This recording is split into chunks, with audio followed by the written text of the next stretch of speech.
What's good? It's Woog. Please like the video, subscribe to the channel if you love hip hop like I do. Nas just released King's Disease 2, the follow-up to King's Disease 1. Both 1 and 2 were entirely produced by HitBoy, which is pretty interesting because Nas, by and large, has been associated with the era that he grew into prominence in, which was 94 through 96, 99. Those were his first 3 albums. And HitBoy is clearly a modern producer, just, of this and maybe, the past era, but recent producer. I mean, even in Nas's last album, Life is Good, it was largely produced by No ID, Swiss Beats, basically more of the earlier era, or at least 90s to early 2000s era producers. But here, on these last 2 albums, Nas completely just devoted his attention to developing this MC-producer relationship with HitBoy. And it's interesting that this is kind of the first time Nas is embracing this type of project. I mean, we've seen recent pairings, Freddie Gibbs and Alchemist on the Alfredo album, or even more notably, Freddie Gibbs and Madlib on Pinata and Bandana. Madlib, an older school producer. I mean, he was producing as early as the early Alcoholics, the Licks work, and he's collaborating on these Pinata and Bandana albums with Freddie Gibbs. We've had Royce the 5'9" collaborate with DJ Premier on the Prime installments. So we have several instances of these, one MC, one producer combinations. I mean, Gangstar was Guru and DJ Premier. But with Nas having these last 2 albums, King's Disease 1 and 2, at this stage of his career, and those 2 projects being as high quality and highly critically received as they've been, I mean, we've really got to ask the question, where do these 2 projects land in the hierarchy of Nas albums? Where in the catalog do these 2 fit? Especially, when was the last time Nas had back-to-back albums that were this high quality? I mean, do you go to Hip Hop is Dead and the Untitled album from 2006 and then 2008? Do you go to Stillmatic in 2001 and Godson 2002?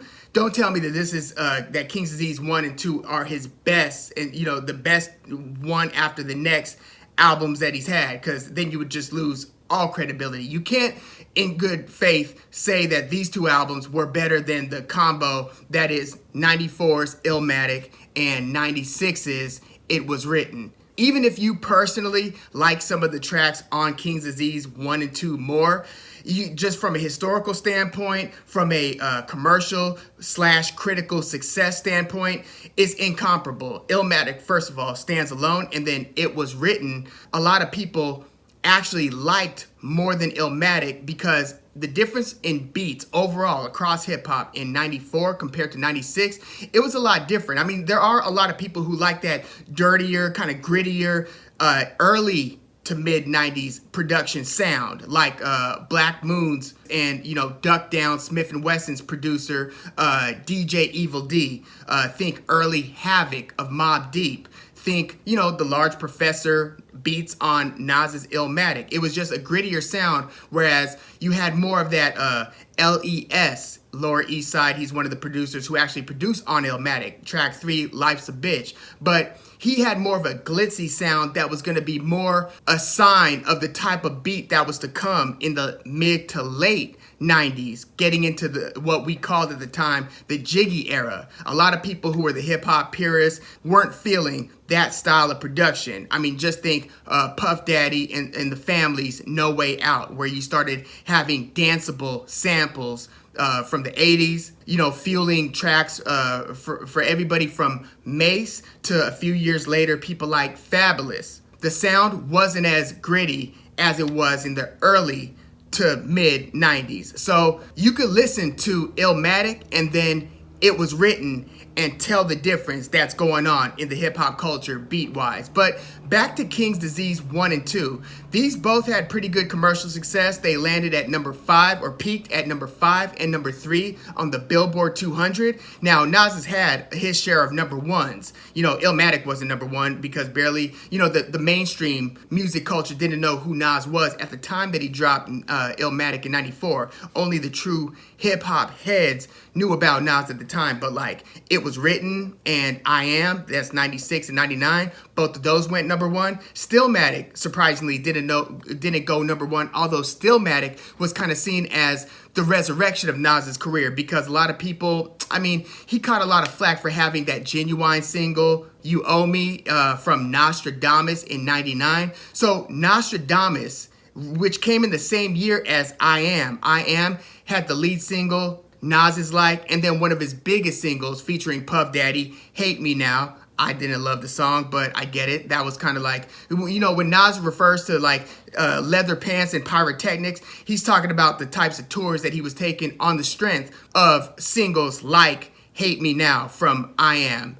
Again, you could listen to the first single on I Am, Nas Is Like, that's a DJ Premier beat, more akin to the quintessential traditional hip hop sound. And then Hate Me Now was, again, that Jiggy era, Puff Daddy inspired type of beat that, you know, often makes for better commercial singles. But Nas has never really been a commercial rapper. He's had commercial success, but that's just because of his undeniable talent and esteemed reputation in the hip hop game. But with a few exceptions, you could tell that Nas hasn't been the one who truly shoots for commercial success primarily.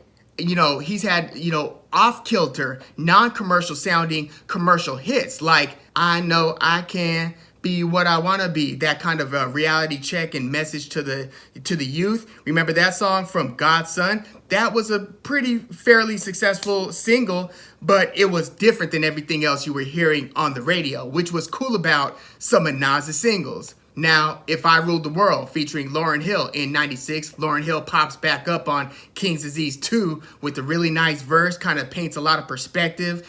That was probably one of Nas's most recognizable singles. So when you talk about Nas's most iconic singles, you'd have to say If I Ruled the World. You'd have to say, you know, It Ain't Hard to Tell, and maybe even The World Is Yours from Illmatic. Before that, you've got to include probably One Mic, which was produced by the late, great Chucky Thompson of Bad Boy fame. He was one of Puffy's hitmen producers during that first leg of the Bad Boy era. We're talking Craig Mack, Project Funk the World. He produced on Mary J. Blige's My Life album, and he produced on Biggie's Ready to Die album. But by the time it was Life After Death and Mace's Harlem World and albums like that, that first set of hitmen producers kind of phased out, and then there were new heads like Nasheem Myrick, Derek D. Angelitti, Stevie J. Yes, that's Stevie J. Stevie J produced Notorious Thugs, believe it or not. He's got quite a few hits.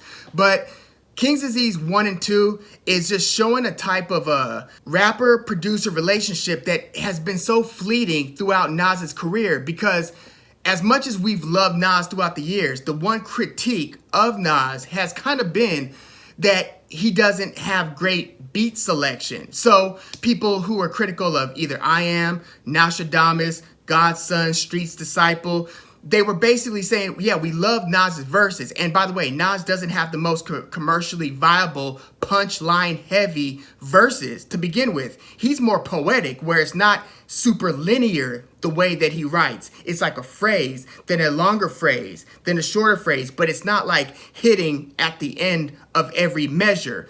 He kind of did that a little bit on Illmatic, at least on certain songs like maybe New York State of Mind or It Ain't Hard to Tell. But if you listen to The World Is Yours or One Love, produced by Q-Tip of Tribe Called Quest, you could tell he's more poetic than, like, if you think about Fabulous's rhyme structure, where it was like, baby girl, you know my situation. And then the next line, Nas has been a lot more, you know, I'm sure that the pad that he writes on looks a lot less clean than a lot of these other MCs who kind of rhyme in a more linear fashion. So Nas's verses, to begin with, aren't the most commercially viable, but also his beat selection has been kind of inconsistent, where you'll have an album that have 3 beats that sound like this, 4 beats that sound, totally different, and that in itself isn't a bad thing. But when you couple that with what Nas then brings to the track,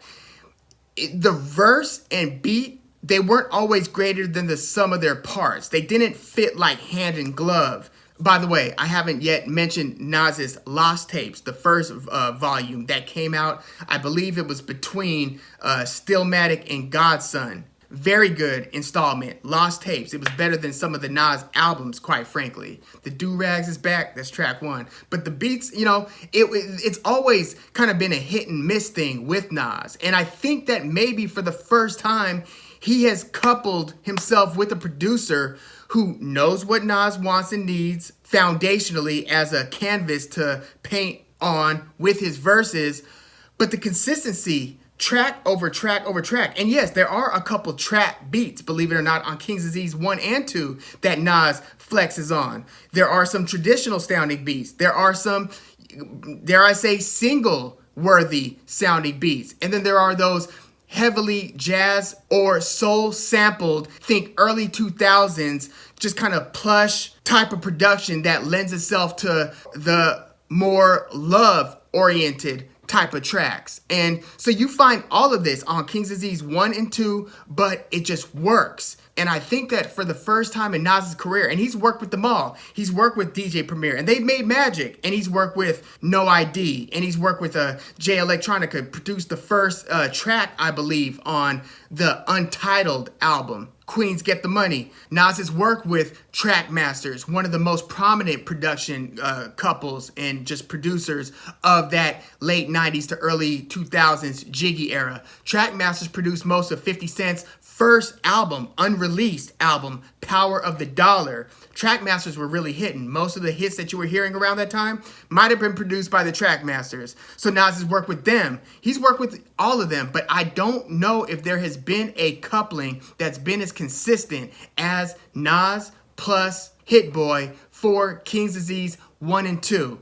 And, he just won his first Grammy with King's Disease 1. And you could argue that King's Disease 2 is better than King's Disease 1. Now, granted, Nas winning a Grammy with King's Disease 1 in no way should indicate that this was Nas's best album. It's just that the Grammys didn't have their shit together and weren't rewarding the most quality rap projects over the years, especially when you talk about the major categories. Rap has slowly come along in being embraced by the Grammys in those major categories. So, no, King's Disease 1 and 2 aren't Nas's most commercially successful albums. They are among his most critically acclaimed albums. But I think that if you review track by track, you'd be hard-pressed, at least in the last decade, 12, 14 years, to find 2 albums that were both as high quality as King's Disease 1 and 2.